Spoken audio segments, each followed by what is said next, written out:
Okay. All right. Let's talk about data organizations, and again, walk with me through Chapter 2. One of the things I'll talk about later is error, and that's just to follow up back on the last module where we don't prove anything because there's always room for error. So we'll get into that more later. So just walk with me very quickly through Chapter 2, beginning on, I'm looking at page 28 right now. Not really anything I want to, and I'll just leave that there for now. The way we organize data goes a long way in helping us communicate what it is. For example, if you look at the table on the top of page 28, that's called a simple frequency distribution. I've got a bunch of people, and I'm going to record how much they weigh. And I've got, now, just for the sake of length, they just kind of put some gaps in there because you've got 53 people. It would be, I imagine that's because it would be probably longer than the page is. You've got one person weighs 245, 4 people weigh 160, one person weighs 159, and so on. Okay, what that tells you is all your possible measures and how many are in this case, are of that weight. That's a simple frequency distribution. You've got in this case the weight and the frequency. Okay, that tells you pretty much everything there, but it's kind of clunky. It's hard to manage. So what we do sometimes is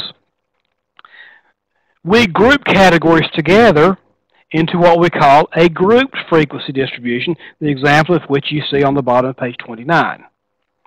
Where you've got one person in the 240 to 249 range, then the next one is 3 people in the 220 to 229 range, and so on. So that's a little easier to grasp. You can see patterns when you summarize data in ways like on a group frequency distribution. So I count for all 53 people again, and I do it in more compact form, but what's the downside? What do I lose by doing it this way? Yeah, I don't know what anybody weighs.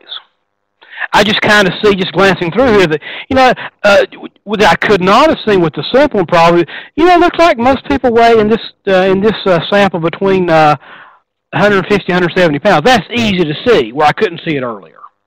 So the way we present data visually helps you communicate. For further example, look at the top of page 29.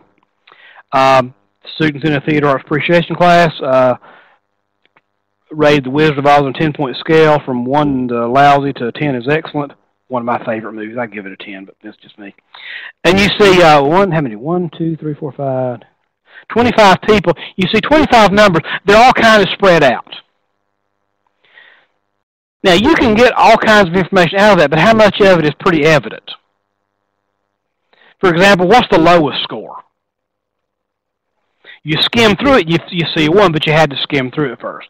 Now, you could have seen that on the simple frequency distribution a lot quicker because it's in the order. Or same way, what's the highest one? Or what's the most common when you're going to have to really skim through it to see that? Or even more complicated, what's the average score? I don't know, I got to add them up and divide by 25 in this case. So when you just put all the numbers out there in sort of almost without regard to order, it's all there, but not much is evident, not much is obvious. Now, question is, how many intervals do you need? And the answer is, as you will hear me say many, many, many times, it depends. A reasonable number. Beginning on page 30, you've got 2 examples. You've got page 30, you've got a group frequency distribution with too many intervals. See all those zeros in there? You need to kind of collapse those categories and to where it's a little more full than having a bunch of zeros and things skipping around a lot. That's too many categories. On page 31, that's not enough. I got 43 people from 150 to 199. That's only 10 less than we have altogether. That doesn't help me very much at all. I can't see much of a pattern there. I couldn't get that same kind of information I said a minute ago. Most of them are between 150 and 170 pounds. Now, my guidelines are simple. Have a reasonable number of intervals. Now that includes a couple of things. All the intervals need to be the same size. you know, like 150 to 159, 160 to 169. They're all 10 points in there. They all have to be the same size. You can't have any gaps. You can't have any overlaps.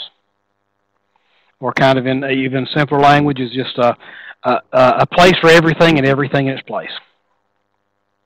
Now they give you the sort of bluish colored box on page 30. Here are the guidelines, and here's how you, let's see, where do they do this? And then on page 33, constructing frequency distributions, they give you this scientific way, this very formulaic way, where you divide by the number of this and how many you want and round to the next nearest, highest, oddest. Just forget that stuff. Just a reasonable number, same size, no overlaps, no gaps. So don't get too bogged down on that. But you've got another good example of a group frequency distributions on page 32. Now you're going to have to do one of these for your descriptive statistics project. So, and usually this is communicated pretty well by just saying, gee, here's what one is, make one for these numbers. I'll answer more specific questions if you've got those later, but that's okay. I don't want to get much into relative frequency distributions. It's just, other than that, it's just where there's one person in the 240 to 249 category, that's 2% of them. So you just kind of stick the percent on at the end there. I will mention one more term, one more vocabulary lesson, and that's outliers. I'll talk more about outliers. Hopefully I have time, the little bit of time we've got left here. Outliers are unusually high or unusually low scores.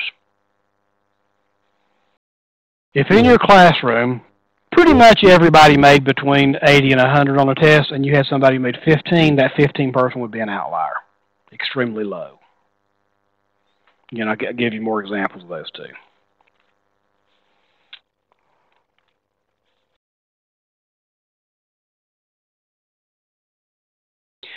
I do want to mention one more thing, a couple of other things that I want you to look at in the chapter. On page 41, that vertical bar graph is called a histogram.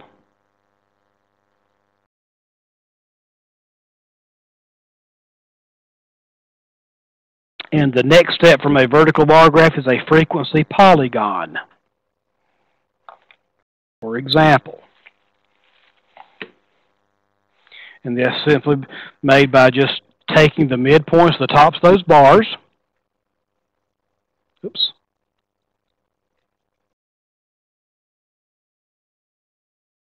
Can do that. And play and connect the dots. That's a frequency polygon. Most of our data will be organized into a frequency polygon. Now, when you're using data like this from just the bar graph, you're going to get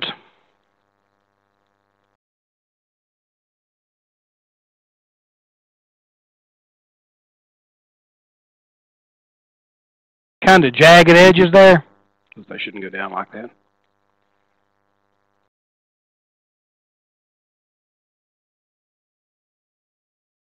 Well, that's good.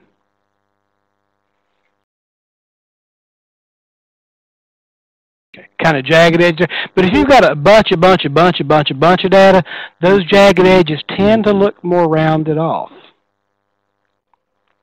So that sometimes you will get a frequency polygon that kind of looks more of a curve than polygon.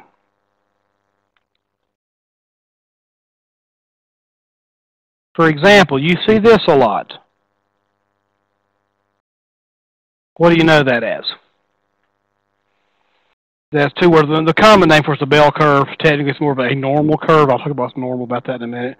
But it's curved. It means a big hump in the middle and kind of tails off to the far right and far left.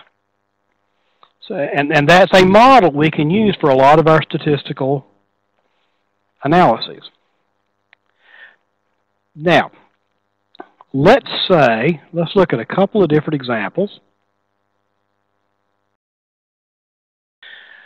Let's plot those test scores we had a minute ago for your class. So I'm looking at a 0 to 100. And I'm not going to have very many in the zero. I'm going to have more people in the upper range. If your class average is 50 and it takes 70 to pass, you're probably in trouble. So most classroom scores are going to look kind of like that. Now, that's not a normal curve, is it? That's set off to one side, where that is skewed.